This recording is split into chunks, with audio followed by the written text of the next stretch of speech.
درود بینندگان عزیز، خبرهای تازه تاجیکستان و جهان را در برنامه اخباری آزادی منظورتان میکنیم. شالوی گلخوجه هستم، همراهتان. نخست مروری خواهیم داشت به سرخط موضوع برنامه امروز 26 نوامبر. ادامه اعتراض در خوروخ. در ملاقات با رهبریت ولایت جامعه شهروندی طلب خود را پیش گذاشت.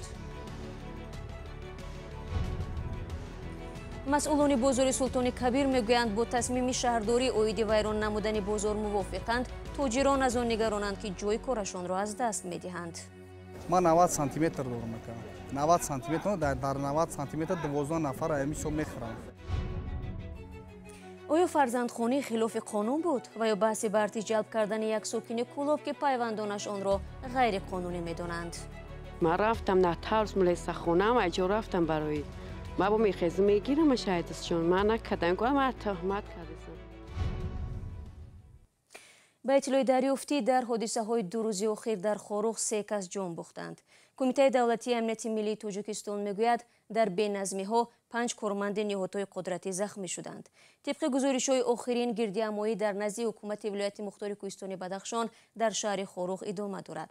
صبح امروز ده ساکن شهر خوروخ و اطراف آن همانا بازداشت و مجازات عاملان قتل ساکن رشدقلعه گلبدین زیوبکов را طلب دارند. تا حال از مسئولان ولایت و یا دوشنبه هیچ نفری به نزد مردم نیامده است و به حرفهای آنها گوش ندادند. همین حالا به ما خبر رسید که گروهی از فعالان جامعه شهروندی امروز بار دوم با رئیس ولایت ملاقات کرد. همکارم میرزانبی خالقزاد که حالا با ما در استودیو است با نمایندگان جامعه شهروندی صحبت‌های داشت، ولی طوری میگوید نمایندگان حکومتی ولایت مختار کوهستان بدخشان از صحبت خودداری نمودند. خب میتوانید بگویید که نتیجه این ملاقات چی بود؟ ببینید، نمایندگان جامعه شهروندی که اساساً عبارت از جوانان فعال ولایت مختار کوهستان بدخشان هستند با رئیس ولایت علیشیر میرزانباتوف امروز بار دوم ملاقات کردند. نماینده جامعه شهروندی بختیار بختیاروف که در ملاقات اشتراک میکند امروز در صحبت با رادیو آزادی گفت که 10 نفر اعضای جامعه شهروندی با میرزانباتوف ملاقات کردند و گفت در نزد میرزانباتوف دلیر جمعه وزیر انرژتیک تاجیکستان عزیز گیویف وکیل مجلس نمایندگان سابق رئیس ناحیه شونان و 2 وکیل محلی از ناحیه رشدقلعه حضور داشتند. به نقل بختیاروف نماینده جامعه شهروندی بدخشان رئیس ولایت میرزانباتوف در حضور همه به طلب‌های مردم خصوصا برای ملاقات با آنها جواب رد داده گفته است که این صلاحیت را ندارد و با وعده اینکه مسئله را حل خواهد کرد اکتفا نموده است. راجع به این ملاقات اما مقامات ولایت تا حال حاضر نشدند به سوال‌های رادیو آزادی پاسخ دهند. خب ببینید، در حالی که مسئول حکومت ولایت میگوید به صلاحیت‌های حل این مسئله دخل ندارد، مردم چی نظر دارند؟ ببینید، نمایندگان جامعه شهروندی و هم نوارهایی که از میدان گردهمایی مردم در شبکه‌های اجتماعی پخش شدند، مردم همانا با 2 تابو در نزد حکومت روی پا ایستادند. اینک 24 ساعت میگذرد ولی همچنان منتظرند. پیشنهاد دیگر نمایندگان مردم این است که آنها از رئیس ولایت تقاضا کردند تا کارمندان مقامات انتظامی از اطراف میدان تجمع مردم عاقب روند، ولی این طلب آنها تا هنوز اجرا نشده است. یک پیشنهاد دیگری از علیشیر میرزانباتوف درباره تیرکشایی نکردن کارمندان ملیسا به طرف مردم بود. با گفته اشتراکچیان ملاقات رئیس ولایت از کابینت زنگ زده سپارش داده است و دیگر این حالت تیرکشایی یا درگیری پیش نیامده است. اما یک مسئله دیگری که مردم ولایت روبرو هستند قطع شدن خط اینترنت است که نمیتونن از بیرون با نزدیکانشان تماس گیرند. تشکر برای صحبت. من یادآور میشوم که مقامات تا کنون فقط درباره زخمی گردن 5 کارمند نهادهای قدرتی خبر داده، در مورد هلاکت 3 نفر چیزی نگفتند. دوستان ولایت مختار کوهستان بدخشان در اعلامیه رسمیش روز 25 نوامبر تنها زخمی شدن گلبدین زیوبکov را ذکر کرده بود. سلام، اگر خط و خبر میخواهید ما داریم. نوید بامدادی، سرخط خبرها، اخبار تاجیکستان و جهان، گزارش ها و تحلیل ها. چی میگذرد و چرا؟ دانستن فهمیدن است. ضمیمه یا اپ ما را بگیرید. سالهای اخیر گروه دهشت‌افکن دولت اسلامی از تصرف منطقه‌های زیاد در کشورهای سوریه و عراق محروم شد، ولی شارحان غربی میگویند حمله‌های تروریستی در این کشورها شهادت از آن است که گروه از بین نرفته است و هزارها پیروی آن که در زندان‌های عراق و سوریه نگهداری میشوند باید به وطن‌هایشان برگردند. مومین احمدی موضوع را ادامه می‌دهد.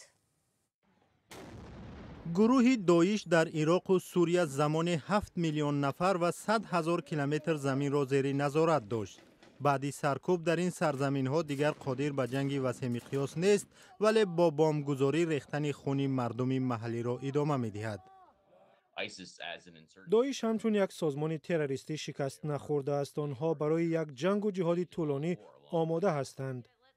توم جوسلین از بنیاد محافظت کشورهای دموکراتی میگوید که دلیل‌ها وجود دارد که گروه دولت اسلامی در عراق و سوریه حالا شریکانش در افریقا و افغانستان را فرمانفرمایی میکند که به گفته سازمان ملل حالا در تمام ولایت‌های افغانستان پهن شدند.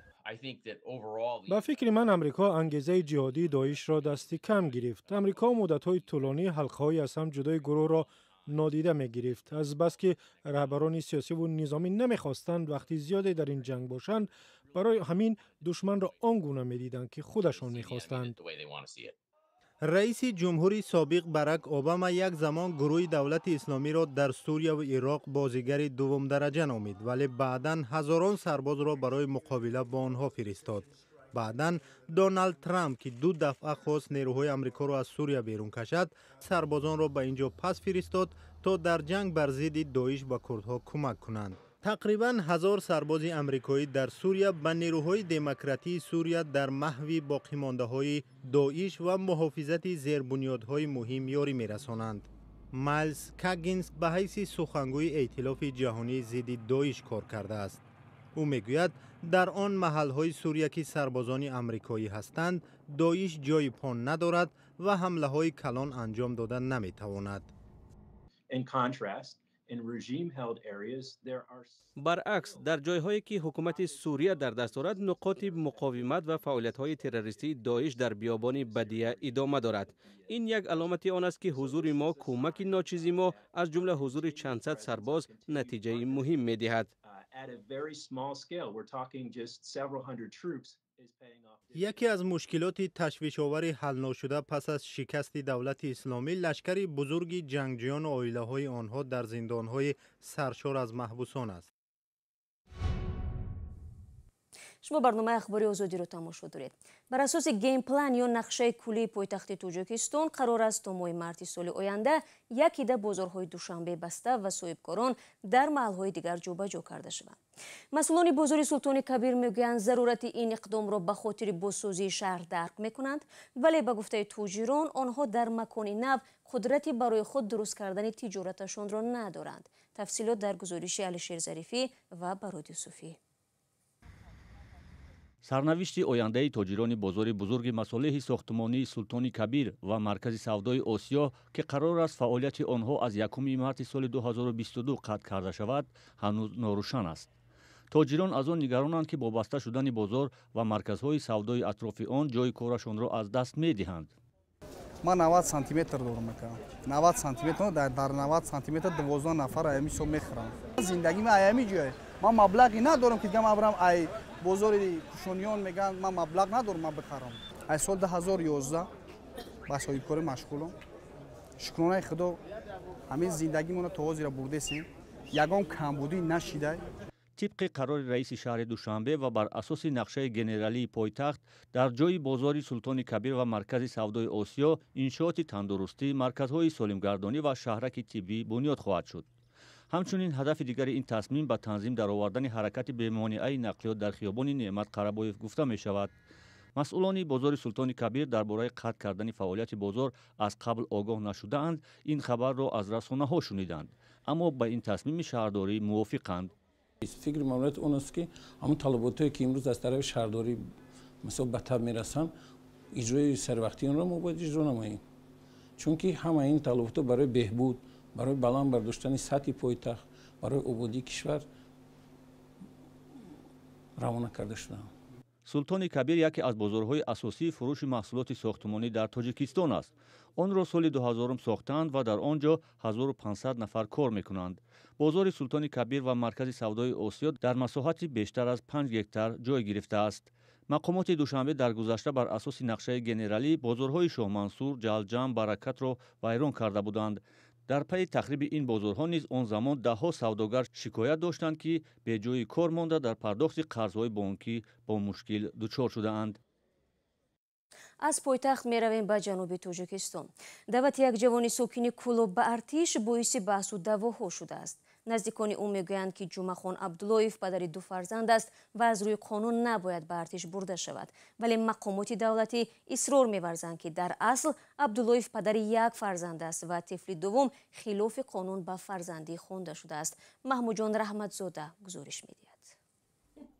پدر این کودکان را با سرباز شکار یا ابله به خدمت حربی برده اند. این در حالی است که دعوت پدر دو فرزند به ارتش عمل ضد قانونی است. زیرا بنابر بند 31 قانونی مجبوریت‌های حربی دعوت آنهایی که دو و زیاده فرزند دارند به تأخیر گذاشته می شود. اکنون خانواده برای دعوت غیر قانونی به دادستان حربی شکایت برده است.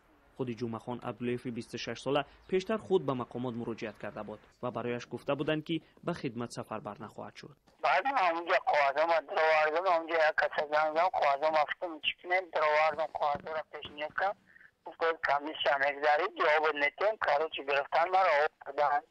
این سخنان را جمعخان از قسم حربیش در ناحیه رودکی میگفت.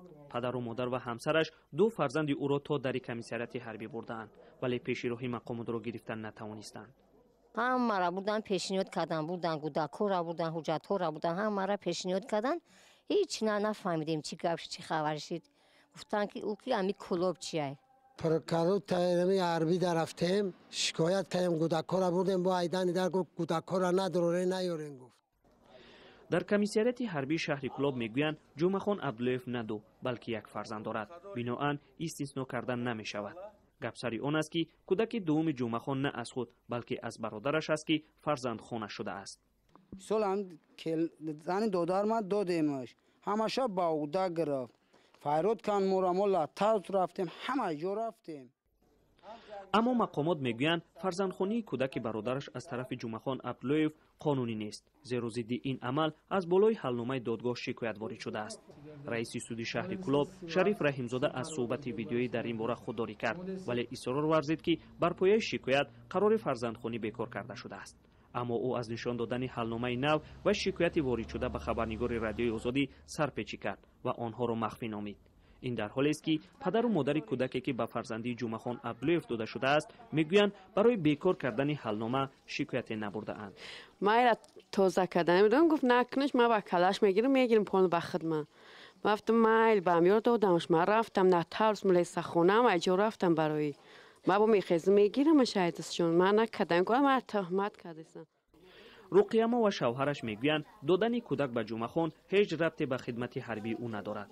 این اویله 4 کودک دارند و زندگی سختی به سر میبرند. کودکی را که اکنون جمعخان فرزند خوانده است برای اویله نخواسته بوده است.